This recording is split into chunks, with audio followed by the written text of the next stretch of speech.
to this second episode of our Tattooing and NFT series, where we're really just trying to wrap our heads around this new technology, learn how tattooers, early adopters, are using it, and also maybe how we might use it as tattooers or visual artists in the future, what it might mean to our lives, to our businesses. If you haven't yet seen episode 1, I will link to it in the video description. I would recommend watching it before this, especially if you're new to NFTs and blockchain technology. In that first episode, we talk about blockchain, NFT, cryptocurrency, how they're all related. We try to get layman's definitions of each of the terms and just get a good introduction to the technology. So I would watch that before diving into this second episode, where we get a little bit more into the meat and potatoes of the NFT space. We'll focus today on utility, generative art, and then we'll wrap up with some of the current problems with NFTs and this new technology. Obviously, it's still in its infancy and it has a lot of challenges ahead of it. So we'll hit on that a little bit as well. Now, when it comes to utility, it is kind of the heart and soul of the NFT. It's what it's about. And I'd like to share before we start the episode another story, not related to tattooing, but that might help you understand utility a little bit better. I think these stories, for me at least, these stories kind of coming in from different places, from different perspectives, are what kind of helped me to get the base understanding that I'm starting to get about this new technology. So my son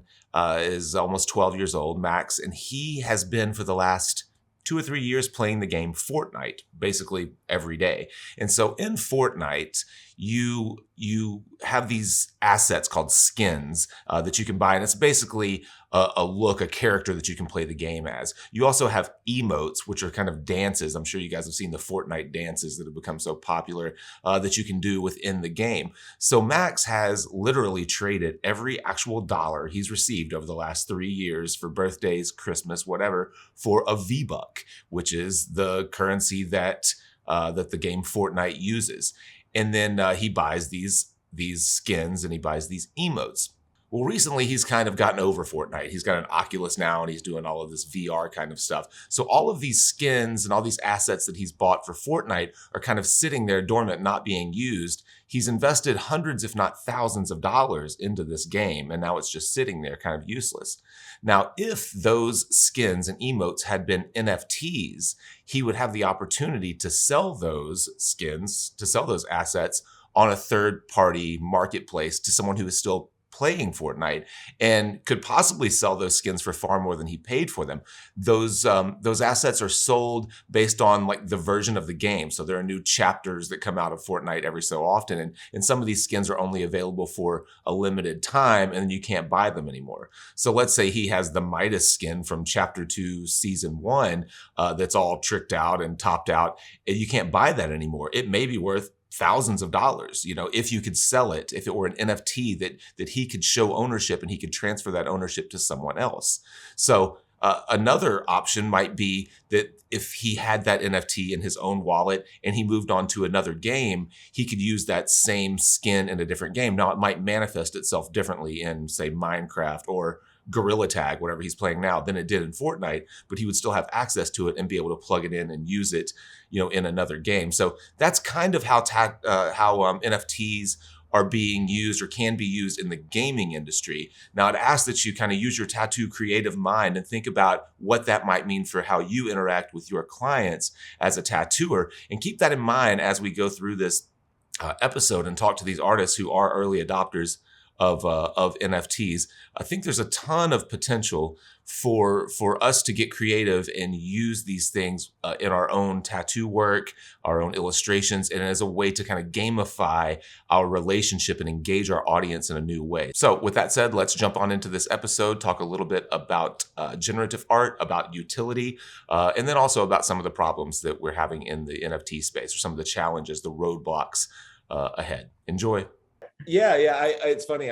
Very similar for me when the concept was first introduced, and it was this idea of just digitizing. To me, the most simple version of it was kind of digitizing, of maybe one of my a high quality, digital version of one of my paintings or drawings. And I thought, well, what would keep someone else from photographing it from a different angle and having two NFTs based off the same drawing or adding a filter to it or whatever. And so I was thinking about it in such a simple way that it just didn't make any sense to me whatsoever. And it's been kind of like an onion that I've just had to continue to peel layers back. And I go like, okay, I see the value in that piece of it, but I'm still confused by this piece of it. And you know what? Now that, and we were talking about that, one of the guys on my team who's also been big into the NFT space for a long time gave me a great analogy, and I'm going to share it. I'm not going to take credit for it, but he gave me a great analogy for it, because you see everybody's getting into the NFT space now. Disney, Adidas, Nike, right? Everybody's blowing up on such a big thing. And so when I was getting into this, and we brought him onto the team, and he started to explain things that we needed to add to the project. One of them was utility. That's one of the most important things about an NFT, right? So he broke it down like this to me. He goes, imagine Disney annual passes were NFTs. A lot of us know that if you buy a Disney annual pass, you either pay about $700 or $800 up front, or you can pay it off monthly. But and what comes with that annual pass is you get access to all of the parks, right? You get discounts on merch, you get maybe access to special areas, and then it comes with all these utilities, all these benefits and perks that come with this annual pass. But what happens if you buy the annual pass and a month later you realize, oh man, something's going on at work, or we have to move and we're not going to be able to use it for the rest of the year? Well, you're stuck paying that for the rest of the year. There's no getting out of it, or you can't give it to anybody else to do anything. And he's like, well, what if the actual annual pass was an NFT, and now it shows your ownership to it, and you could actually sell it to someone else, and in there, the technology, the authentication, it now shows ownership to somebody else. You could get your money back, and now it gives somebody else all this utility and access to that. And I was like, yeah, that makes a lot of sense. Okay, I get it. Yeah, that's what's really cool about it is there's this intersectionality that you just kind of pointed out between gamification, financialization, like you can financialize anything, turn it into tokens, and create a value for whatever you've just made. You can gamify it to incentivize people, and there's just something that's wired into our human genome, our human brain, that where we love games and we love like learning through games, and we love gaining something through playing a game and getting that reward, that like piece of cheese at the end, so so it like perfectly incentivizes all these like naturally occurring human behaviors in a way that intersects different media and different industries. And so I think, you described it pretty well just then. Like NFTs definitely have the potential to be way more than just what they are. They can cross over into physical world items or experiences, and bridge digital with physical, virtual with actual. It's just a fun, exciting space, honestly. Like if you're a content creator of any kind, not just an artist, but any kind of content creator, it's really it really presents these unique opportunities to sort of intersect and gamify and do different things and engage with people in different new ways. So whatever utilities are connected to these NFTs, right? So as I said before, like anyone who owns one of my NFTs automatically gains access to the Richmond Tattoo and Arts Festival, right? For life. As long as they hold that NFT, they can get into my tattoo convention for free.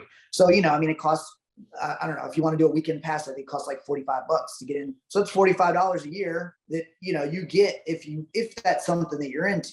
So like, let's say anybody in Richmond who goes to the Richmond Tattoo and Arts Festival every year, they're essentially saving $45 a year, which isn't a ton, but that's just like one basic utility. The other massive utility that we plan on selling with, or the massive utility that we plan on giving with the NFT is the intellectual property rights. So let's say you had a t-shirt line and you wanted a t-shirt design from Jesse Smith. Then what you can do is you could essentially just buy one of my NFTs and print it on your t-shirts and sell it.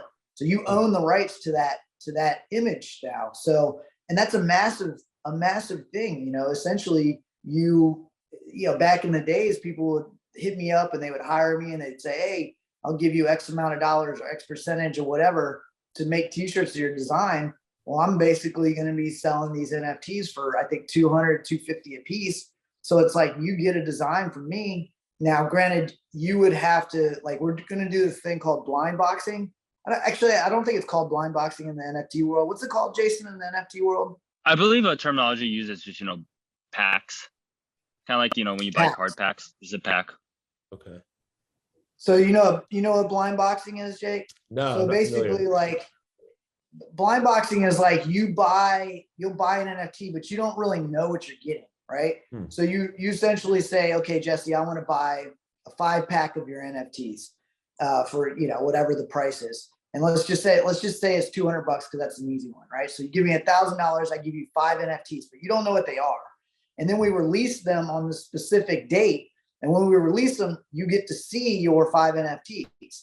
And when you see them, you get to say, okay, there's a website called Rarity Sniper that you can run them through, and it'll tell you how rare your image is in relevance to all the rest of the images that we've created. So what that does is that essentially, like, it kind of evens the playing field at the beginning, but then on the secondary market, which is almost, obviously it can go on forever, but almost immediately after that, let's say you are a t-shirt company and you want this specific one, you just run through all the people that are selling them and you say, ooh, I want that one. You can either buy it for the price that they're selling for, if they're selling it, or you can make an offer to them. They also, I think, they have the potential to auction it off as well. So, and if you're going off of rarities, you can say, oh, I want the number 1 on Jesse's collection. And that could be a selling point. So maybe you have to pay someone $1,000 for that.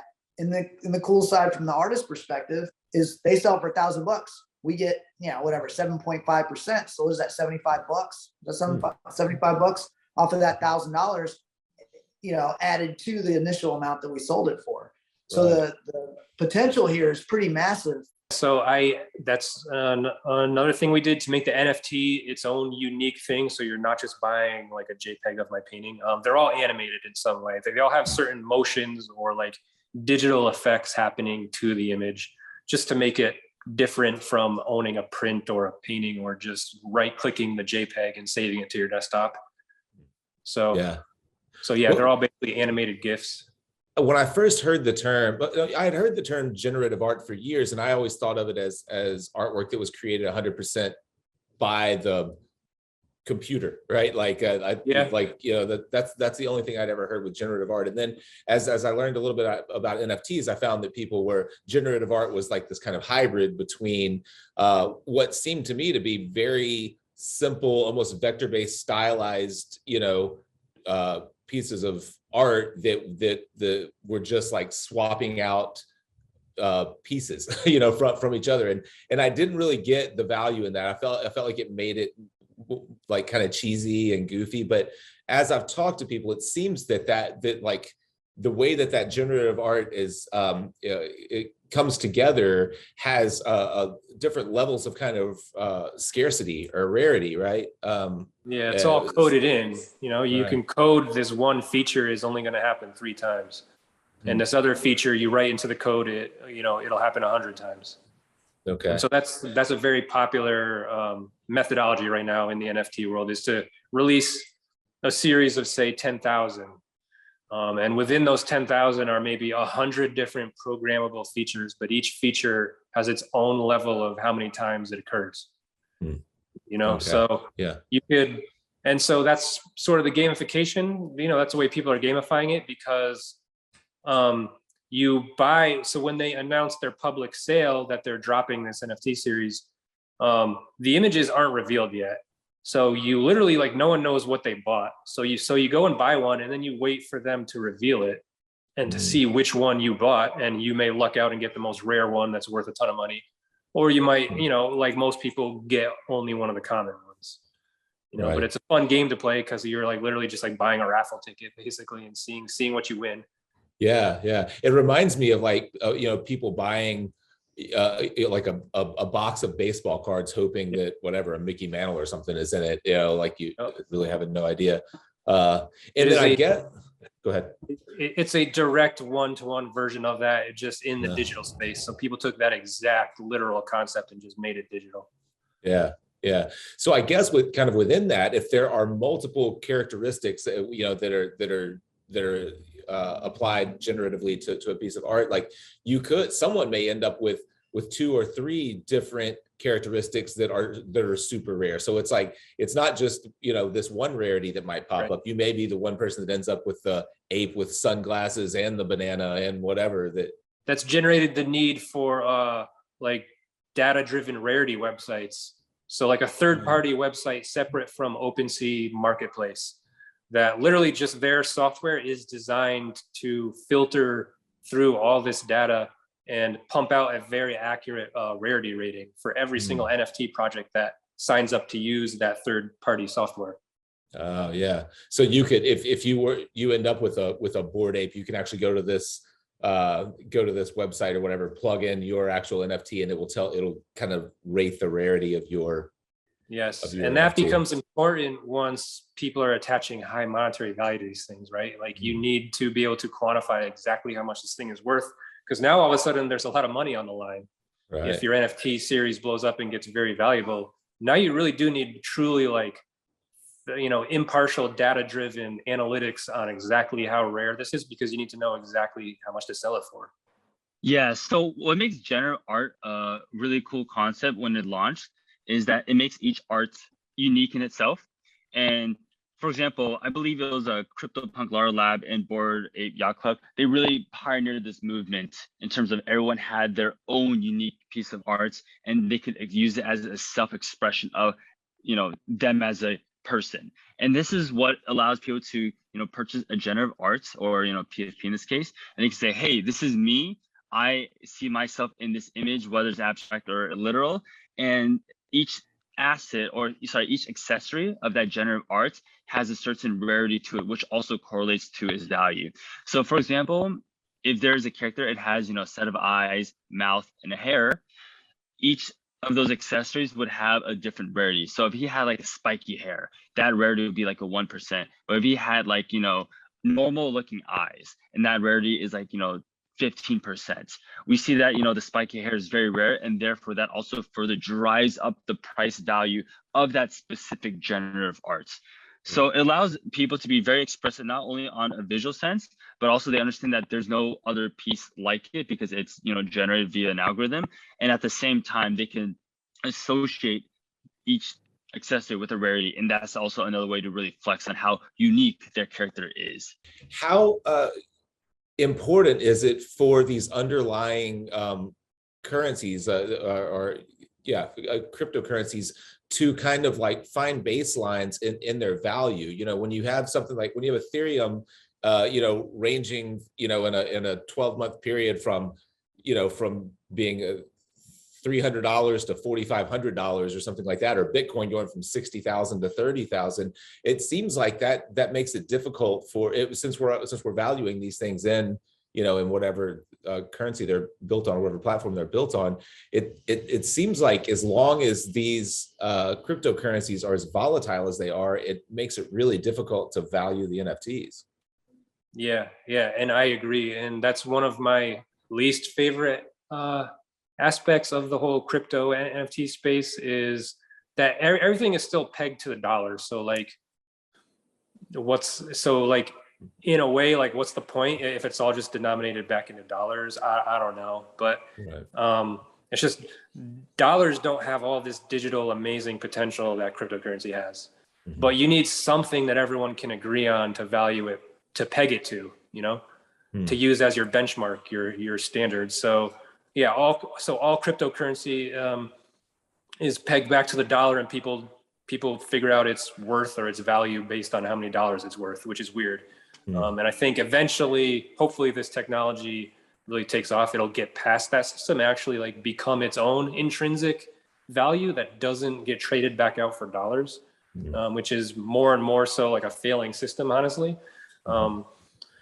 If you study like finance or what's happening like geopolitically, but so that's tough. So it's like, how do you value these things when it's on a layer 2? Like dollar is the layer 1, and then you're valuing this other thing as a layer 2 on top of that. So that's one of the nuances I'm still kind of like wrapping my brain around, and just kind of like, there's just certain things you have to accept about it if you get involved in crypto or NFTs, right. is the volatility of the network you're on, and its native token is going to be volatile. And so how do you price things out? And you just have to accept certain aspects of this new technology that is honestly still in its baby stages, really. I know like energy usage with crypto and with blockchain has been a big thing in the ways that we prove that these entries in these ledger are true, or either through what they call like a proof of work model, or what's the other one called? Proof of stake. And there's also proof of history. Proof of history. Okay. And these are just, and it really is kind of the Wild West right now. We're still just kind of trying to figure out the way that this stuff works and what its potential is, huh? Yeah, that's true. While blockchain technology has been around for a decent amount of time, it is still very new, because while we have proof of work as a longer used concept, it is true, it could be damaging to the environment because of the amount of computing power required. But if I was to reference a recent coin called like Solana, or recent network, they use a proof of history, and because of that, it drives the gas costs down dramatically, and also, as a byproduct, it helps with the eco-friendly side of it. I definitely only have like a layperson's knowledge, but yeah, basically you summed it up. Like, proof of work is like all these computers have to run nodes, and each node is contributing its computing power to the network and trying to solve these complex computer code equations that verify a transaction on the blockchain. And that's what locks it in permanently and publicly, is all these computers contribute their computing power to solve this equation. But computers run on electricity, and electricity has to come from somewhere, either coal, wind. So it has to come from somewhere. So yeah, like further down the chain, you have to pay for electricity, and you have to get it from the earth or the sun somehow. So yeah, there's an energy consumption involved. No matter what type of blockchain you're running, proof of stake is simply less energy intensive. It takes less computer use to solve each equation. So it's supposedly more environmentally friendly just because it's just on a quantity basis. It's using less electricity. Yeah, the gas fees are something we haven't really hit on too much in this series, and especially the way that it fluctuates. And so, is it simply a supply and demand, or you mentioned it could be built into the contract in some way? What are the variables of that? Gas fees, essentially, you want to say like it seems like it's a tax, but I guess one of the simplest ways to explain it is that when you're trying to do a transaction on the Ethereum blockchain, right? All these computers that have to confirm this transaction that's being used, essentially, which we know that it's not like no one person controls, right? A lot of times you need like 30 confirmations, 35 confirmations. Those are all these essentially computers and servers that are all over the world, all over. So, and they're miners, I'm guessing, is what I understand, they're the ones who are mining Ethereum. And so they're all collecting a little piece of money to do that transaction for you. The faster you want your transactions be done, the more sometimes you could pay a little more in gas, a little less in gas. But if you don't pay enough gas, there's a good chance that your transaction might never get confirmed and it might never go through. So essentially, that's what you're doing. You're paying these little bit of taxes to all these servers that these people have out there in order to give you the confirmations to do the actual transaction and all of that. So every single thing you do on the Ethereum network requires gas. If I wanted to just send you an NFT now to your wallet, they're going to charge me a gas fee. If it's everything and anything on the Ethereum blockchain requires a gas fee. How much is sometimes going to depend on the amount that you send and the amount that transaction is going to take to do and all of that. So Yeah, to put in super layman term, gas is essentially a fee that you pay on top in order to do the computing power for each transaction made. So if you imagine such as making transaction, let's say not on blockchain technology, you usually pay a fee to a third party. That's pretty typical in a lot of business use cases. But the gas you could just see is the payment towards the blockchain network for the people who are using their computer or miners in order to compute these algorithms to allow you to make these transactions. time will tell. It's still such a new technology. So I think time will tell whether it all gets co-opted by central forces anyway and just turns into the next centralized kind of data mining, kind of nefarious type of scheme, the way the current web is set up. So, we'll see. I'm hopeful for the best, but I would never hold my breath on anything. Hey, thanks so much for joining me for this second installment of our Tattooing and NFT series. In the third and final installment, we'll try to wrap it all up. We'll talk about how to get a wallet, how you buy an NFT. We'll talk about how you actually launch an NFT or drop an NFT if that's something that you're interested in doing. And then we'll talk a little bit specifically about each of these guys' individual projects. Nick, as of the time of this series, Nick has already dropped his NFT series, and Jesse and Frank are on the verge of dropping their first NFT series. So we'll talk a little bit about what that experience was like for them. And if you're interested in checking out their NFTs, we'll make sure to have links to all of those things in the video description. Thank you, as always, for supporting what we do, and I'll catch you in the next episode.